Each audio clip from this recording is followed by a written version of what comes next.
16 blunder queen.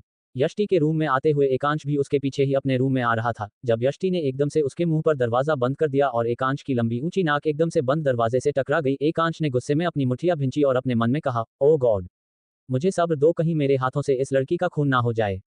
एकांश गुस्से में room में एंटर हुआ और उसने रूम में आकर डोर को अंदर से लॉक कर दिया। यष्टि एकांश के ऐसा करने से थोड़ा घबरा रही थी, उसे यही डर था कहीं मेरा सपना सच तो नहीं होने वाला। वो मन ही मन ये सब सोच रही थी, लेकिन एकांश अपनी नाक को मसलता हुआ वॉशरूम में चला गया। यष्टि ने चैन की सांस ली और अब वो जाकर बेड पर लेट गई। ये वही बेड था जिसके वो सपने देख रही थी। कितना सॉफ्ट और आरामदायक बेड था। अपने सपने की ही तरह यष्टि ने अपने पूरे शरीर का वजन उस बेड पर छोड़ दिया। यष्टि बच्चों की तरह उस बेड पर इधर से उधर रोल पोल हो रही थी। जब एकांश रूम में आया तो वो ऐसे शांत हो गई जैसे वो सो चुकी हो, लेकिन उसकी ये हरकतें एकांश ने पहले ही देख ली थी। एकांश ने यष्टि से फिर से कहा, यष्टि, तुमने मेरे सवाल का जवाब अभी तक नहीं दिया, ऊपर से मुझे बाइट भी किया, तुम्हें तो इसकी सजा मिलनी ही चाहिए। इतना कहते हुए एकांश यष्टि के बेड की तरफ मुड़ा तो यष्टि एकदम से उछलकर कोने में बैठ गई और उसने हड़बड़ी में एकांश से कहा, यही कर रहे थे आप मेरे सपने में मेरे साथ? एकांश ने हैरान होते हुए पूछा, यही मतलब? क्या मैं तुम्हारे करीब आ रहा था?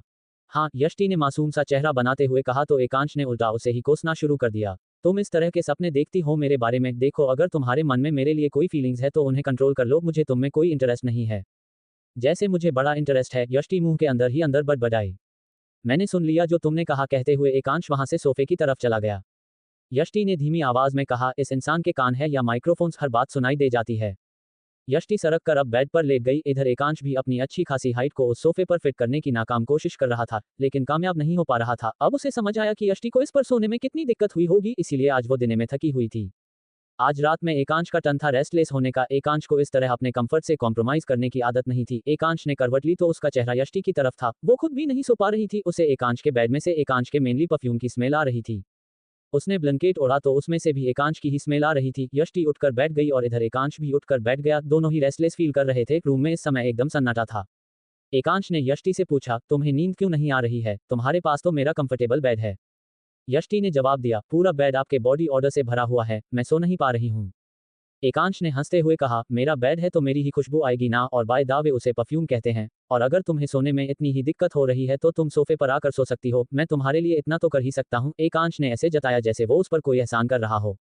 यष्टि को उस परफ्यूम की स्मेल के साथ सोना इतना मुश्किल नहीं था, बस वो इस बात से परेशान थी कि वो खुशबू उसे एकांश के अपने करीब होने का एहसास दे रही थी, जिससे वो थोड़ा रेस्टलेस फील कर रही थी। दोनों ने आधी रात में अपने सोने की जगह स्विच की और अब एकांश को काफी सुकून से नींद आ गई। यष्टि ने भी सोफे पर करवट ली और सोने की कोशिश करने लगी। थोड़ी देर में उसे भी नींद आ चुकी थी। यष्टि की आंखें रात में किसी आहत से खुली जब उसे लगा कि उनके रूम के बाहर कोई है। एकांश भी उठ चुका था और शायद उसे भी इस बात का अंदाजा था कि क्या हो रहा है। एकांश उठकर यष्टि के सोफे के पास गया और उसका हाथ पकड़ते हुए उसे अपने बेड की तरफ लाने लगा। यष्टि को समझ नहीं आ रहा था कि एकांश ऐसा क्यों कर रहा है। एकांश ने यष्टि को लाकर अपने साथ अपने बेड पर लेटाया और उसको बाहों में समेटते हुए ब्लैंकेट उड़ाकर हग कर लिया। यष्टि कुछ बोलने के लिए मुंह खोलती उससे पहले ही एकांश ने उसके मुंह को अपने हाथों से बंद कर दिया। उसने यष्टि की कानों के पास अपने मुंह को लाते हुए उसके कानों में कहा, यष्टि, हमारी जासूसी हो रही है। यष्टि को यकीन नहीं हो रहा था जो उसने अभी सुना। क्या मीरा कपूर उसके घर में ही उसकी जासूसी करा रही थी? एकांश को पता था कि कल सुबह उसे सबसे पहले उठकर सभी सर्वेंट्स की ज्वाइनिंग डेट चेक करनी होगी ताकि पता चल सके कि रिसेंटली कौन सर्वेंट ज्वाइन हुआ है। वही हो सकता है जो मीरा से मिला हुआ हो। एकांश ने यष्टि के मुंह को अभी भी कवर कर रखा था। यष्टि की सिर्फ नाक ही खुली थी और वो भी एकांश के इतना करीब होने से उसके परफ्यूम की स्मेल से भर गई थी। जब एकांश ने नोटिस किया कि जो शख्स उनके रूम के बाहर चक्कर लगा रहा था वो जा चुका है तो एकांश की पकड़ यष्टि के मुंह से ढीली हुई। उसने उसे अपनी बाहों से भी लूज छोड़ दिया, लेकिन ये क्या, यष्टि तो वही सो चुकी थी। अब एकांश क्या करता? उसने यष्टि को अपने से थोड़ा दूर करके लेटा दिया। खुद वो उसके लेग्स की तरफ सर करके लेट गया। इससे कम से कम वो अपने और उसके बीच दूरी बना सकता था, वरना सुबह उठते के साथ यष्टि को एकांश पर ही बरसना था और ये बात वो अच्छे से जानता था। एकांश दूसरी तरफ पलटकर अपनी बगल में पिलो दबाकर सो गया। सुबह एकांश की आंख यष्टि की एक जोरदार लात से खुली। ये लात यष्टि ने एकांश की चेस्ट पर ही मारी थी, जिससे यष्टि और एकांश दोनों की आंखें खुल गई थी। एकांश ने अपनी चेस्ट को पकड़ा हुआ था और यष्टि बड़ी हैरानी से एकांश को देख रही थी। एकांश ने सुबह सुबह यष्टि के ऊपर बरसते हुए कहा, तुम्हारा दिमाग खराब है क्या? सोते हुए भी मुझ पर गुस्सा निकालती हो? एकांश ने झुंझुलाते हुए अपनी चेस्ट पर हाथ रखते हुए कहा। यष्टि झट से बेड से हटकर दूर खड़ी हो गई। उसने एकांश से कहा, मैं आपके बेड पर कैसे सो गई? एकांश ने बड़े ही सेडक्टिव अंदाज में इस बात का जवाब दिया, तुम्हें मेरी खुशबू इतना कंफर्ट दे रही थी कि तुम मेरी बाहों में ही सो गई, फिर मैंने तुम्हें यही सोने दिया। वैसे नींद तो अच्छी आई होगी तुम्हें मेरे बेड पर? एकांश ने यष्टि की तरफ देखते हुए कहा तो यष्टि वहां से बिना कोई जवाब दिए नजरें चुराती हुई निकल गई। इसके बाद एकांश भी उठा और अपनी चेस्ट को मलता हुआ उसने कपड़े चेंज किए और जिम चला गया। यष्टि श्रेया को लेकर अपने रूम में ही आ गई। उसने सोचा कि वो जब तक फ्रेश होगी श्रेया वही खेल लेगी। यष्टि ने अलमारी से अपने कपड़े निकाले और वॉशरूम की तरफ जा ही रही थी जब उसे एकांश के फोन की टोन सुनाई दी। यष्टि के पांव चलते चलते रुक गए। वो एकांश के फोन की तरफ गई और देखा तो उस पर अधीरा का फोन आ रहा था। यष्टि को समझ नहीं आया कि वो क्या करे, शायद एकांश अपना फोन रूम में ही भूल गए। यष्टि ने देखा कि कोई सर्वेंट दिखाई देगा तो वो उससे एकांश का फोन उस तक पहुंचा देगी, लेकिन जब उसे कोई नहीं दिखाई दिया तो वो खुद ही एकांश का फोन लेकर उसके जिम की तरफ जा रही थी। उसने एकांश के जिम के डोर को नॉक किया तो डोर नहीं खुला, क्योंकि अंदर काफी लाउड म्यूजिक बज रहा था, जिसकी वजह से एकांश को डोर नॉक होने की आवाज नहीं आई। यष्टि ने जिम का डोर हल्का सा खोला तो देखा सामने एकांश पुशअप्स कर रहा था। उसके फहद से पसीना फ्लो पर बिछे कारपेट पर टपक रहा था। वर्कआउट करने की वजह से एकांश की बॉडी मसल और भी ज्यादा एहनांस हो गई थी। वो काफी ज्यादा मस्कुलर और अट्रैक्टिव लग रहा था। यष्टि इस बात से ना नहीं कर सकती थी कि वो एकांश को घूर कर देख रही थी। एकांश जैसे ही पुशअप्स करके रुका, उसकी नजर डोर की आड़ से झांकती हुई यष्टि पर पड़ गई, लेकिन उसने ये बात यष्टि को मालूम नहीं होने दी कि उसने उसे देख लिया है। एकांश अब वहां से थोड़ा अंदर की तरफ चला गया और वहां से वो डोर के करीब आकर एकदम से डोर खोलकर यष्टि को अंदर खींच लेता है। 17 आइसक्रीम। यष्टि चौंक गई एकांश के इस तरह से उसे अंदर खींचने से। वो तो छुपकर उसे देख रही थी, लेकिन एकांश को इसका अंदाजा हो चुका था। यष्टि जब तक कुछ समझ पाती वो एकांश के जिम में एंटर हो चुकी थी। एकांश ने उसे पकड़कर अंदर जिम के डोर से सटा दिया था, जिसकी वजह से जिम का डोर अब तक बंद हो चुका था। एकांश उसके एकदम सामने खड़ा था। उसने यष्टि की आंखों में झांकते हुए उससे पूछा, तुम यहाँ क्या कर रही हो? एकांश ने यष्टि से ये पूछने के दौरान उसे होल्ड किया हुआ था। उसके हाथों ने यष्टि के दोनों तरफ अपनी बाहों से दीवार बनाई हुई थी। वो मैं यष्टि के तो जैसे शब्द ही अटक गए थे उसके हलक में। एकांश उसके इतना करीब जो खड़ा था। यष्टि के हाथ एकांश की मस्कुलर चेस्ट पर थे, जिसे उसने रखा तो उसको दूर धकेलने के लिए था, लेकिन वो ऐसा करना ही भूल गई एकांश के चाम में खोकर। एकांश ने यष्टि को टीस करते हुए पूछा, वैसे तो तुम इतना बोलती हो, अब क्यों तुम्हारी जुबान मुंह में अटक गई है? मैंने पूछा कि तुम यहाँ क्या करने आए हो? एकांश की बॉडी इस समय पूरी तरह से पसीने से भीगी हुई थी और उसकी स्किन का कलर भी रेड हो गया था, काफी देर से वर्कआउट की वजह से। यष्टि की नजरें एकांश के चेहरे पर थी। एकांश इस बात को नोटिस कर रहा था। उसने यष्टि के चेहरे के सामने अपने हाथों को हिलाया ताकि उसका ध्यान टूट सके। यष्टि ने शर्म से अपनी पलकें झुका ली। एकांश ने यष्टि के ऊपर झुकते हुए एक बार फिर उससे वहां आने का कारण पूछा, लेकिन यष्टि एकदम ब्लैंक होकर खड़ी थी उसने सामने। ये सब एकांश के उसके इतना नजदीक आने की वजह से था। तभी एकांश का फोन एक बार फिर से बजा यष्टि की पॉकेट में। तब यष्टि ने हड़बड़ी में उसको वो फोन निकाल कर दिया और कहा, इसकी वजह से आई थी, मैं तब से रूम में बजे जा रहा था। मुझे लगा आपका कोई जरूरी कॉल होगा, इसीलिए इसे यहाँ ले आई। अगली बार से कोई ढंग का बहाना सोचना। बोलते हुए एकांश ने यष्टि को रिलीज कर दिया। लेकिन अब यष्टि को गुस्सा आ गया एकांश के इस सेंटेंस को सुनकर कि वो बहाना ढूंढ रही है वहां आने के। यष्टि ने गुस्से में दांत पीसते हुए कहा, क्या कहा आपने? बहाना? आप कहना क्या चाह रहे हो कि मैं यहाँ बहाना मार कर आई हूँ, वो भी आपको देखने? Come to real world mister Walia. मैंने तो मुझे देखने की बात कही भी नहीं। इसका मतलब तुम मुझे देखने आई थी। You proved it yourself. Ekansh ने अपनी आईब्रो चढ़ाते हुए उससे कहा। वो अभी भी यष्टि को टीस कर रहा था। आप ही रह गए हो क्या मुझे देखने के लिए? अपनी गलतफहमी दूर कर लो। मुझे आपको देखने में कोई इंटरेस्ट नहीं है, यष्टि ने एकांश को साफ साफ शब्दों में कहा। एकांश ने यष्टि से कहा, अगर तुम्हारी परमिशन हो तो मैं ये इंपॉर्टेंट कॉल उठा लूं, जिसके लिए तुम यहाँ आए हो। इतना कहते हुए एकांश ने फोन उठाकर कहा, हेलो अधीरा। यष्टि के कान खड़े हो गए। अधीरा कौन हो सकती है? फिर उसने अपने मन को समझाया, जो भी हो मुझे इससे क्या। वो वहां से अपने रूम में आ गई थी। श्रेया अभी भी वहां अपने खिलौने से खेलने में बिजी थी। यष्टि अब जल्दी से नहाकर फ्रेश हो गई और सीधे नीचे आ गई। इधर एकांश अपने जिम से सीधे स्टडी रूम में आ गया। वहां उसने अपने सभी सर्वेंट्स को बुलाया हुआ था। कल रात जो हुआ था वो बिल्कुल भी हल्के में नहीं लिया जा सकता था। एकांश के घर में कुल मिलाकर 6 सर्वेंट्स थे, एक कुक और केयरटेकर सुनीता जी। 6 सर्वेंट्स में से 3 सर्वेंट्स 24 घंटों के लिए थे और बाकी के 3 सर्वेंट्स सिर्फ सुबह से शाम तक के लिए थे। तो ये बात तो जाहिर थी कि जो भी कल रात उनके रूम के बाहर था वो 24 घंटे वाला ही सर्वेंट होगा, लेकिन इस समय शक के घेरे में सभी थे, जिसकी वजह से सभी को वहां बुलाया गया था।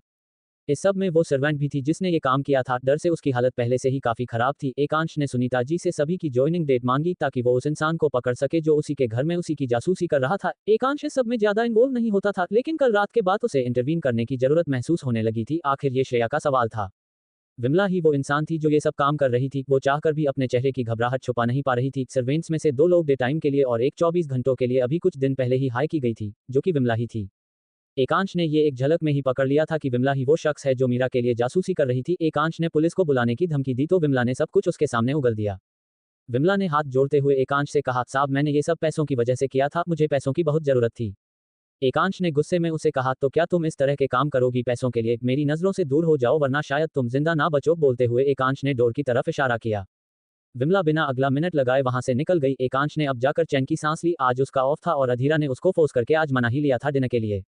यष्टि श्रेया को लेकर नीचे आ रही थी। जब उसकी नजरें एकांश से जा मिली उसने अपनी पलकें झुका ली और एकांश से नजरें नहीं मिलाई। एकांश ने यष्टि से कहा, आज रात को हमें डिनर पर जाना है, रेडी रहना। अब यष्टि ने एकांश की तरफ देखते हुए उससे पूछा, मुझे क्यों जाना है आपके साथ? क्योंकि मैंने कहा है, एकांश ने फौरन जवाब दिया। यष्टि ने आगे कुछ नहीं कहा और श्रेया को लेकर वो नीचे आ गई। एकांश का यष्टि को ले जाने के पीछे एक कारण था, ताकि वो अधीरा को बता सके कि वो कमिटेड है, फिर भले ही इस रिलेशन की सच्चाई कुछ भी हो, क्योंकि जब अधीर ने उससे हाथ मिलाया था तो उसकी अपने हाथ पर बनी हुई पकड़ से ही वो समझ चुका था कि उसके मन के उसे लेकर कुछ चल रहा है। ऊपर से अधीरा की बातें भी इसी और इशारा कर रही थी।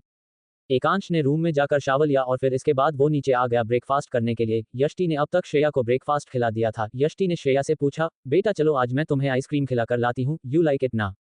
श्रेया ने हाँ में सर हिलाया। एकांश ने दोनों की कन्वर्सेशन सुन ली थी। उसने बीच में ही यष्टि को टोकते हुए कहा, श्रेया को उसके चाचू आज आइसक्रीम खिलाकर लाएंगे। यष्टि ने फौरन कहा, ठीक है फिर आप ही ले जाइए श्रेया को अपने साथ। तुम भी हमारे साथ जाओगी? एकांश ने यष्टि को ऑर्डर देने की टोन में कहा। यष्टि ने श्रेया को गोद में उठाया और कहा, चलो बेटा, हम लोग रेडी होकर आते हैं, आज चाचू तुम्हें आइसक्रीम खिलाने ले जाएंगे। एकांश ब्रेकफास्ट करके सोफे पर बैठकर न्यूज़पेपर पढ़ रहा था जब यष्टि श्रेया के साथ नीचे आ रही थी। एकांश ने एक नज़र उठाकर यष्टि की तरफ देखा तो उसे सुबह वाली बात याद आ गई। यष्टि आकर एकांश की बगल में खड़ी हो गई थी। एकांश ने न्यूज़पेपर को साइड में रखा और फौरन खड़ा हो गया। सुनीता जी ने उसे उसकी कार की चाबी लाकर दी। एकांश ने अपनी कार के पास जाकर उसका डोर खोला यष्टि के बैठने के लिए। यष्टि ने श्रेया को गोद में लिया हुआ था। साइड सीट पर बैठने के बाद एकांश ने यष्टि को सीट बेल्ट लगाने के लिए कहा, लेकिन उसके हाथों ने श्रेया को होल्ड किया हुआ था, जिसकी वजह से उसके हाथ सीट बेल्ट तक नहीं पहुंच रहे थे।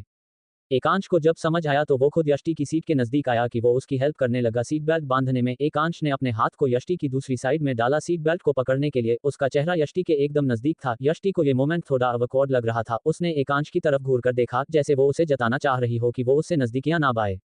एकांश ने भी जल्दी ही सीट बेल्ट बांधी और वापस अपनी सीट पर आ गया। उसने कार ड्राइव की और एक आइसक्रीम पार्लर के बाहर उसने कार रोकी। एकांश को श्रेया का फेवरेट फ्लेवर तो पता था, लेकिन यष्टि का नहीं। उसने यष्टि से पूछा, तुम्हें कौन सा फ्लेवर पसंद है?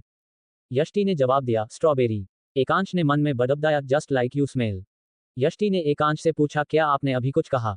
एकांश ने यष्टि से कहा, तुम्हारे सामने कुछ बोलकर मुझे अपने पांव पर कुल्हाड़ी थोड़े ही मारनी है। अपनी बात पूरी करते हुए एकांश वहां से दोनों के लिए आइसक्रीम लेने चला गया। अब यष्टि तो वेट करना मुश्किल लगने लगा था, तो वो श्रेया को कार में बैठाकर कार से बाहर खड़ी हो गई। जब कोई शख्स चलकर उसकी कार के पास तक आया, वो वहां यष्टि को देखकर ही आया था। यष्टि अभी अनजान थी कि कोई उसकी तरफ बढ़ रहा था, क्योंकि वो शख्स पीछे से चलकर उसकी तरफ आ रहा था।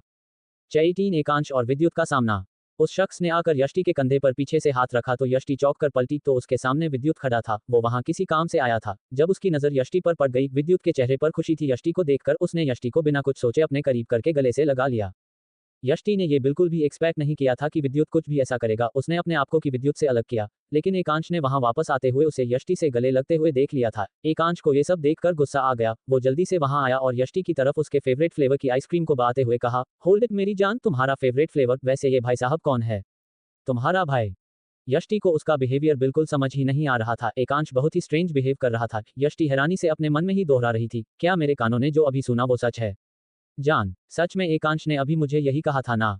यष्टि मन ही मन में अपने आप को कंफर्म करने की कोशिश कर रही थी, लेकिन यष्टि कुछ बोलती इससे पहले विद्युत ने जवाब दिया, मैं यष्टि का बॉयफ्रेंड हूँ। हाय माय नेम इज विद्युत सिंघानिया। बोलते हुए उसने एकांश की तरफ अपना हाथ बढ़ाया।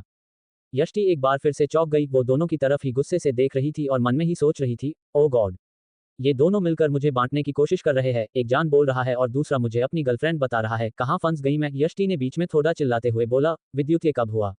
कब मैंने तुम्हारी गर्लफ्रेंड बनने के लिए हाँ कहा? विद्युत ने गुस्से में कहा, तो ये कौन है जो तुम्हें जान बोल रहा है? यष्टि ने जो जवाब दिया उसने विद्युत के होश उड़ा दिए। He is my husband. उसे अभी इस बारे में कुछ नहीं पता था कि यष्टि ने शादी कर ली है। इस बीच में एकांश ने कार का डोर खोलकर आइसक्रीम श्रेया को दी और कार का डोर फिर से बंद कर दिया। अब तक विद्युत ने गुस्से में यष्टि का हाथ पकड़ लिया था। बस वही होना बाकी था जो एकांश के गुस्से की आग को भड़काने के लिए काफी था। उसने विद्युत के उस हाथ को पकड़ा जिससे उसने यष्टि के हाथ को पकड़ा हुआ था। उसने झटका देकर यष्टि का हाथ छुड़ाया और एक जोरदार पंच वो उसके हैंडसम चेहरे पर जड़ने ही वाला था जब यष्टि ने उसके हाथ को कसकर पकड़कर उसे रोक लिया। एकांश का गुस्सा अभी भी कंट्रोल से बाहर हो रहा था। यष्टि ने उसके हाथ को पकड़कर उसे शांत होने के लिए कहा, चलिए यहाँ से।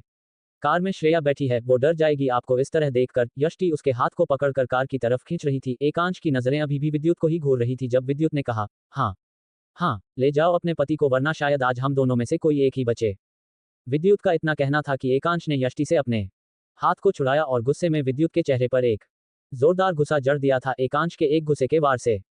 अगले ही पल विद्युत जमीन पर पड़ा था। उसके चेहरे का नक्शा एकांश के एक गुस्से ने ही बिगाड़ दिया था। विद्युत ने एकांश से गुस्से में कहा, अगर यष्टि यहाँ नहीं होती तो मैं तुम्हें जिंदा नहीं छोड़ता, यष्टि को तो मैं पाकर ही रहूंगा, वो सिर्फ मेरी है। बोलकर विद्युत उठने लगा जब एकांश ने गुस्से में एक जोरदार लात उसके पेट पर मारी और घुटनों के बल उसके सामने बैठते हुए कहा, तुम्हारे लिए यही बेटर होगा कि तुम अब यष्टि के सपने देखना छोड़ दो, अब वो एकांश वालिया की बीवी है, अगर मैंने तुम्हें दोबारा यष्टि को परेशान करते हुए देखा तो तुम जिंदा नहीं बचोगे। एकांश सख्त लहजे में उसे धमकी देकर वहां से उठकर यष्टि की तरफ आया। उसने यष्टि के हाथ को बड़े ही हक से पकड़ा और कार का डोर खोलकर उसे कार में बैठने के लिए कहा। यष्टि को समझ आ रहा था कि एकांश इस समय बहुत ज्यादा गुस्से में था। जब एकांश ने डोर खोला तो श्रेया अपने छोटे छोटे हाथों से जोर जोर से ताली बजा रही थी। उसे अपने हीरो चाचू का उस बंदे को पीटना बहुत मजे का लग रहा था। यष्टि ने ये एक्सपेक्ट नहीं किया था कि श्रेया इस तरह से रिएक्ट करेगी। श्रेया के चेहरे पर एक मासूम सी स्माइल थी जिसे देखकर एकांश का दिल पिघल गया। एकांश के चेहरे पर भी स्माइल आ गई, वो फौरन अपने गुस्से को भूल गया। विद्युत वहां से उठकर जा चुका था। यष्टि ने एकांश से कहा, रुको। श्रेया ने अपने पूरे हाथ खराब कर लिए हैं आइसक्रीम से, मुझे इसके हैंड वॉश कराने दो। बोलकर उसने एक वाटर बोतल उठाई और श्रेया के हाथों को वॉश किया और टिश्यू पेपर से साफ किया और अब वो उसे अपने गोद में लेकर बैठ गई। एकांश को इस बात से बहुत सुकून पहुंचता था जैसे यष्टि श्रेया की सेल्फलेसली केयर करती थी और उसे प्यार करती थी, लेकिन एकांश के मन में यही चल रहा था, कहीं वो सच में इसका बॉयफ्रेंड तो नहीं है। लेकिन इसने तो शुरुआत में मना कर दिया था जब मैंने पूछा था, लेकिन जो भी हो अगर वो इसका बॉयफ्रेंड होगा भी तो उसे यष्टि को भूलना ही होगा। इसी सोच में एकांश अपनी कार ड्राइव कर रहा था। यष्टि ने सिया को मैसेज किया। आज एकांश का फिर से डेविल मोड ऑन हो गया था। क्या उसने तुझे हर्ट किया? सिया ने फिक्रमंद होते हुए यष्टि से पूछा। नहीं बाबा, बल्कि उन्होंने मेरी हेल्प की है, यष्टि ने जवाब दिया। अच्छा, वो कैसे? सिया का अगला मैसेज बड़ी ही बेसब्री से आया। विद्युत मिला था आज मुझे, उसने एकांश के सामने मुझे अपनी गर्लफ्रेंड बोल दिया था और इतना ही नहीं मेरा हाथ भी पकड़ लिया था। यष्टि ने लिखा तो सिया ने आगे पूछा, फिर क्या था? एकांश ने उसको जो मारा है, बेचारा अभी तक भी दर्द से जूझ रहा होगा। लिखकर यष्टि ने एक लाफिंग इमोजी बनाकर भेजी और खुद उसके चेहरे पर भी स्माइल आ गई। एकांश ने जब यष्टि को किसी से चैट करते हुए देखा तो उसने अपनी एक आईब्रो चढ़ाकर यष्टि से पूछा, उस गधे के हाल चाल पूछ रही हो? मुझे तो यकीन नहीं हो रहा कि तुम उस जैसे गधे के चक्कर में कैसे पड़ी। यष्टि ने जवाब दिया, oh mister Ekansh, hold your horses. आपको उसने बोल दिया कि वो मेरा बॉयफ्रेंड है तो आपने मान लिया? क्या मैंने हाँ कहा कि वो मेरा बॉयफ्रेंड है? हद हो गई, ये तो सही कहा आपने। मुझे क्या वही मिला है अपना बॉयफ्रेंड बनाने के लिए? बोलते हुए यष्टि ने श्रेया को अपनी गोद में संभालकर अपने सीने से लगा लिया। यष्टि ने गुस्से में अपना मुंह मोड़ लिए था। श्रेया सो चुकी थी। एकांश को इस बात से तो राहत पहुंची थी कि यष्टि के दिल में उस शख्स के लिए कोई फीलिंग्स नहीं थी। वो कार ड्राइव करके घर पहुंचा। यष्टि गुस्से में कार से उतरी और वहां से सीधे वो ऊपर श्रेया के रूम में चली गई। उसने श्रेया को बेड पर सुलाया और वही उसके सिरहाने बैठ गई। एकांश वहां से अपने स्टडी रूम में चला गया। यष्टि जब श्रेया को सुलाकर अपने रूम में वापस आई तो एकांश को उसने रूम में नहीं पाया। यष्टि वॉशरूम में अपने फेस को वॉश कर रही थी जब उसे आहट महसूस हुई कि कोई रूम में आया है। यष्टि बाहर आई तो वो एकांश ही था। यष्टि ने अपना चेहरा फेरते हुए वहां से जाने लगी तो एकांश ने उसका रास्ता रोका। यष्टि ने गुस्से में एकांश से कहा, ये आप क्या कर रहे हो? यष्टि ने पूछा तो एकांश ने जवाब दिया, दिखाई नहीं देता कि तुम्हें रोकने की कोशिश कर रहा हूं? यष्टि ने तीखे लहजे में जवाब दिया, वो तो मुझे भी दिख रहा है कि आप मेरा रास्ता रोक रहे हो, लेकिन क्यों? एकांश ने धीमी आवाज में कहा, मुझे तुमसे सॉरी बोलना था। ओह अच्छा, तो कहिए। बोलकर यष्टि ने अपने दोनों हाथों को फोल्ड किया और एकांश के चेहरे की तरफ देखने लगी जैसे वो इंतजार कर रही हो कि एकांश उसे सॉरी कहे। एकांश अपने होठों पर पूरा जोर दे रहा था लेकिन उसके मुंह से सॉरी वर्ड निकल ही नहीं रहा था। यष्टि अभी भी इंतजार में खड़ी थी कि एकांश उसे सॉरी कहेगा, लेकिन एकांश के मुंह पर ऐसे जोर पड़ रहा था जैसे वो उसे आई लव यू बोलना चाह रहा हो। यष्टि ने एकांश को समझाते हुए कहा, ये इतना भी मुश्किल नहीं है, कभी अपने किसी को सॉरी नहीं बोला क्या? Just say I am sorry, देखो कितना आसान है। यष्टि ये सब एकांश की तरफ देखकर बोल रही थी। एकांश ने मुंह बनाते हुए कहा, तुम्हारे लिए आसान है क्योंकि तुम्हें इसकी ज्यादा जरूरत पड़ती है। मैं ऐसे कोई काम ही नहीं करता जिसके लिए मुझे सॉरी फील करना पड़े। एक्सेप्ट आज के मुझे तुम्हें इस तरह ब्लेम नहीं करना चाहिए था। वो अगर तुम्हारा बॉयफ्रेंड है भी तो तुम्हें पूरा हक है अपनी लाइफ जीने का। हमारी शादी में कमिटमेंट जैसे किसी वर्ड का कोई कॉन्ट्रैक्ट नहीं था। अब यष्टि को थोड़ा दुख पहुंचा था एकांश की बात सुनकर, क्योंकि उसे लगा था कि एकांश को उसकी परवाह है, इसीलिए उसने विद्युत से उसे बचाया था और शायद विद्युत के साथ उसका नाम जोड़ने की वजह से वो उसे सॉरी बोलने आया है। लेकिन यहाँ तो मैटर कुछ और ही था। यष्टि ने अपना हाथ एकांश के सामने करते हुए कहा, रहने दीजिए, मुझे आपसे कोई सॉरी नहीं सुनना है। बोलकर यष्टि वहां से चली गई। एकांश यही सोच रहा था, आखिर इस लड़की को हुआ क्या है। 19 डिनर। यष्टि को काफी गुस्सा आ गया था। वो पूरे गुस्से में रूम से बाहर निकल गई और धीमी आवाज में बड़बड़ रही थी, वहां तो बड़ा हक जता रहे थे मेरी जान और पता नहीं क्या क्या, और अब इस तरह की बातें कर रहे हैं, लेकिन मुझे भी क्यों फर्क पड़ने लगा, सोचती हुई यष्टि श्रेया के रूम में आकर लेट गई।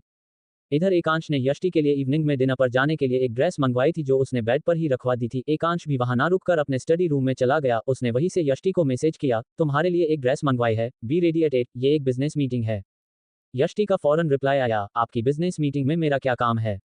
एकांश ने उसे डांट लगाते हुए कहा, कुछ जगह पर अपनी वाइफ के साथ जाना जरूरी होता है तो चुपचाप रेडी हो जाना। यष्टि ने एक और सवाल पूछ लिया, तो जब आपकी शादी नहीं हुई थी तब किसके साथ जाते थे आप? यार तुम कितने सवाल पूछती हो, थकती नहीं हो क्या? अगर शादी नहीं हुई थी तो ऑब्वियस सी बात है बिना वाइफ के ही जाता होऊंगा ना, अब मुझे और बहस नहीं चाहिए इस पर। यष्टि ने एक और जवाब दिया, आपने मुझसे शादी श्रेया के लिए की है या आपने बिजनेस के लिए? एकांश को यष्टि की बातें गुस्सा दिला रही थी, लेकिन अभी कुछ देर पहले एकांश की बातों ने यष्टि को उदास कर दिया था, वो बस इसी बात का एकांश से बदला ले रही थी।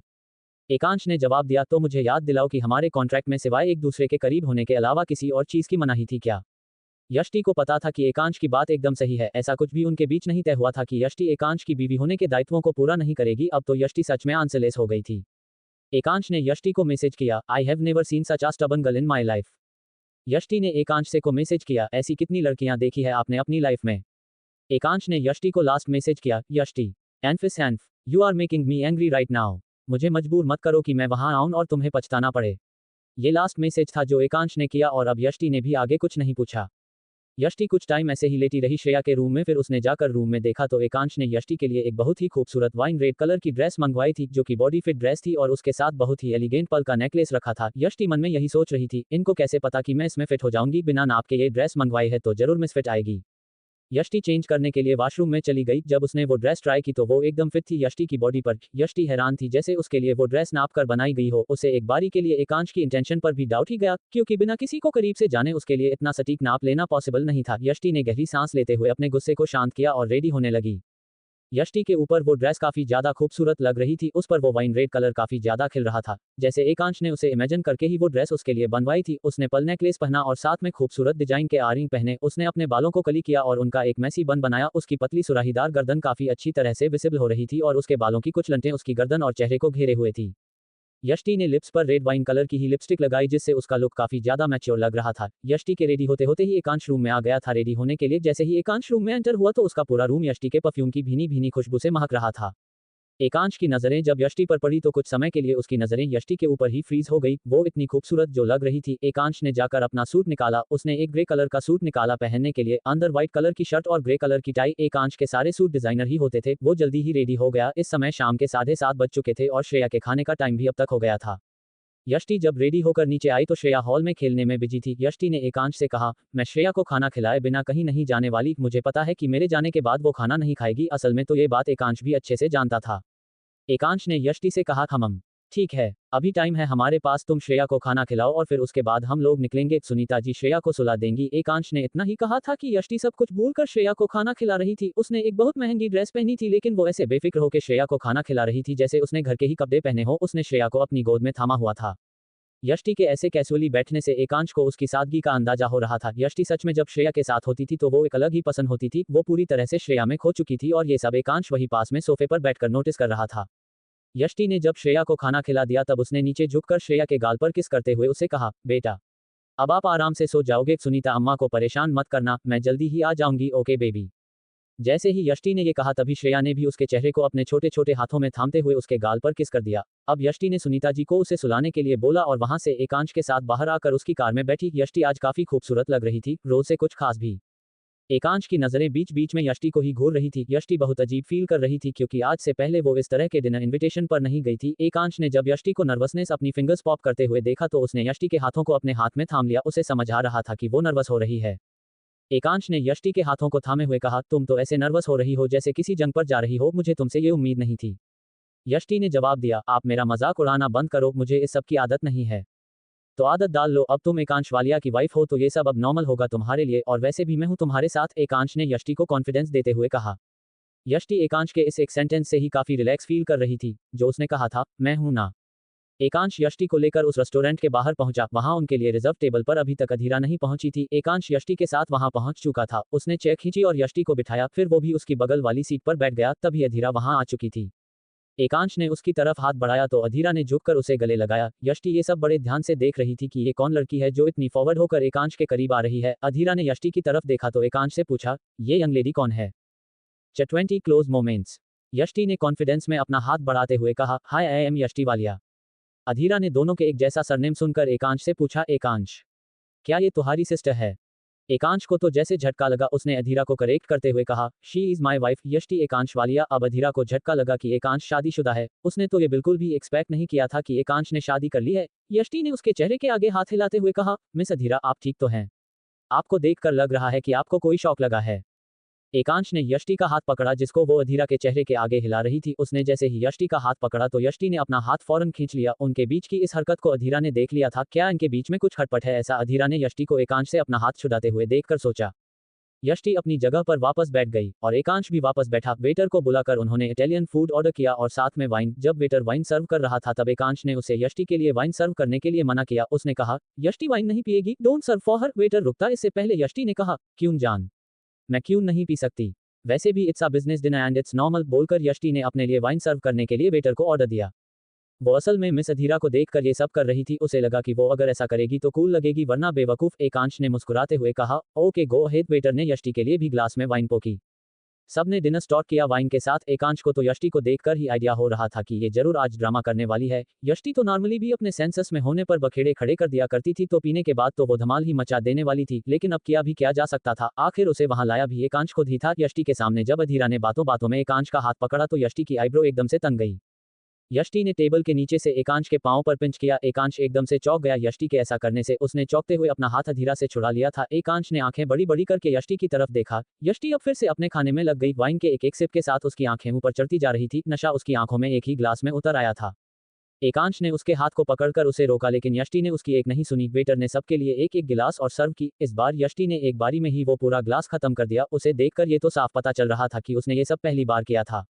अधीरा उठकर वॉशरूम गई तो अब एकांश ने यष्टि के हाथ को पकड़ा। यष्टि ने एकदम से एकांश के रखे हुए वाइन के ग्लास को भी एक घूंट में ही खाली कर दिया। अब तो एकांश का पारा चढ़ गया। यष्टि डिनर के बीच में अपने सर को एकांश के कंधे पर टिकाकर उस पर झुक गई। उसने अपनी दोनों बाजुओं से एकांश के हाथ को थाम लिया।